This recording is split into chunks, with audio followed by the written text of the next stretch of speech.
mga igsoon, naunta ko'y buot, no? Hisgutan, pero di pa siguro ni karon nato palawman. Pero gusto na ko kay ABC magud ka kapitan, no? Gamay lang kaayo. Basin og matahap pa, dili angay kahadlok, kabalaka, kay maminaw pa man ko sa inyo. Pero dili ni maing balita. Pero gusto lang nako tataon, nasa na mga board. Nagkadawat ko resolution, no, sa Barangay Mohon. Okay? Ang resolution nagsulti nga undangon sa nato atong flood control kay ato pang ipasuta kung ang flood control makatabang magyud sa inyo panahon sa dunay baha o dili. Okay. Ang nahitabo, gusto na nila undangon hangtod tun-an. Palawom nga pagtuon. Kita magkabot sa environment. Sa SP. Si Aniskal sa Hingoog. Board member Aniskal, 1st District. Ang akong ikabalak-an lang, kayong mag-isgot ta o nasa akong isa ko to ganina. Naamangod sa resolution, tuguti ko magbasa gamay ha. Gamay ra, ako di pang ko gabasa pero hadlo ko masayop. Abang kay telepono, giahak. Ano ra? Nadi niya, akong basahon para ang ingon nila sa resolution. Kinahanglan sila og komprehensibo, independent environment and social impact assessment is conducted and disclosed to the public. Ikaduha, a genuine and transparent consultation process sa affected nga mga stakeholders, sa apektado nga tao.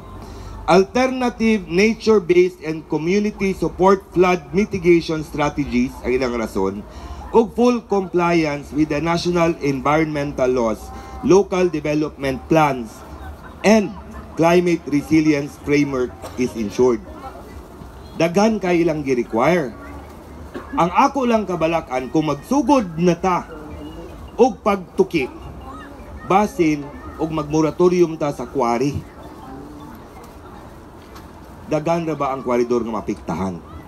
Kay di man pwede nga kung magtuon ta sa epekto og unskin say mapiktuhan sa flood control, nga di po nato sa undangon ang tanan nga kalihukan sa atong suba. Munang nahadlo ko, ipaabot ko sa imo kapitan para mapasabot, wala amo pa ning tun-an. Pitsa 28 pa mag-abri ang kongreso. Munang amo pang tun-an pag-abot dito kung unsaon. Kung pwede nga magtuon, nga magpadayon lang ang panginabuhian, mas labing maayo. Pero ako nagtuo ko nga kung magtuon, pundog yung tanan, moratorium.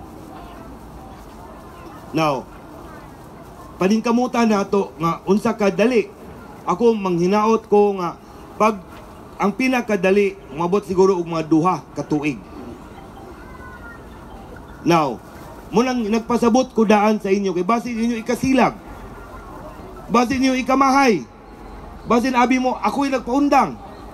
Ato pang gipatunan pinaagi og subay sa resolusyon nga gipasapot sa atong opisina. Muna hinaot akong isa na sa rason nga gianhi ko. May unta og nindo tanan ang atong ikabutyag nga mga mahing balita. Doon naman po uban nga angay pagtagaan kay dili po ninyo ikasuko sa muhon.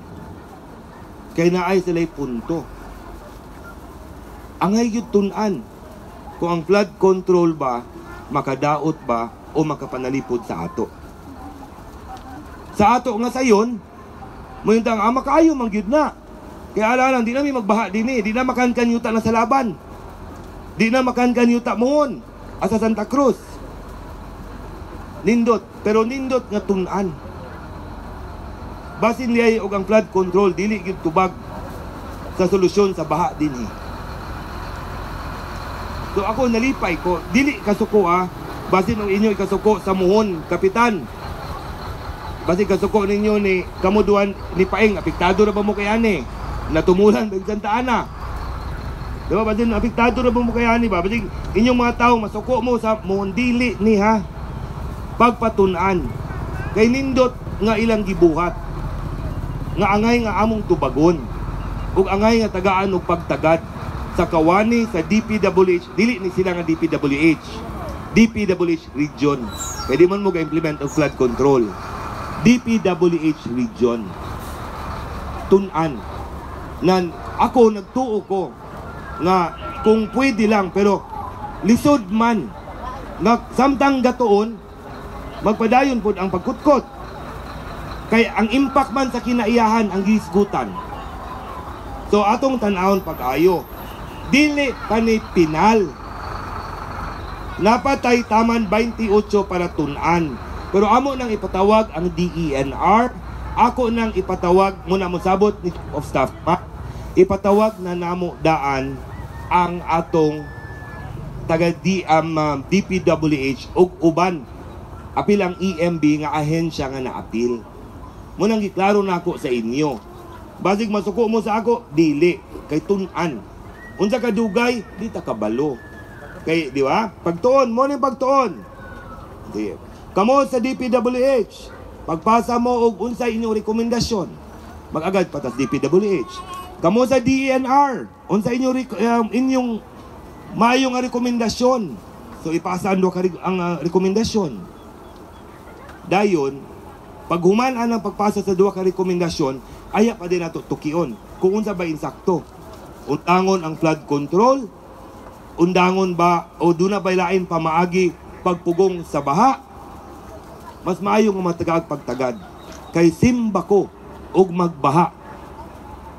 Di ko gusto nga mosama sa among amahan nga si Dungkoy Imano panahon nato mando nga ipahid na namatay ang tao tungod kang Dungkoy Imano. Muna kami gusto mi mutuon kay leksyon pud namo to ang sindong nga angay namo nga tan-awon. Kung unsay mo gawas, makaalaw mo nga imbitahon namo ang inyong mga kapitan, labi na ang apektado ang natumulan ug ang Santa Ana. Amot sa inyo na may chairmanship la pa. O ang chairman sa inyo sa environment, imbitahon namo para tanan gyud nga makatampo sa hisgutanan. Dili panans, dili pa man sa lokal. Kunya kung unsa din resulta, mo din na akong dalon sa kongreso ug buhatan og balaod kong kinahanglan. Offshoot na din ana ang unsay balaod nun na kinahanglan sa kongreso. So akong giklaro ha, kay basig makurat mo nganong gipaundang man ni Kuwari, nganong ipasirado man ni, nganong na may moratorium. Tabangi ko ninyo pagpasabot. Akong lang gitubag ang resolusyon nga naghinahanglan og magtuki. Klaro dili? Okay.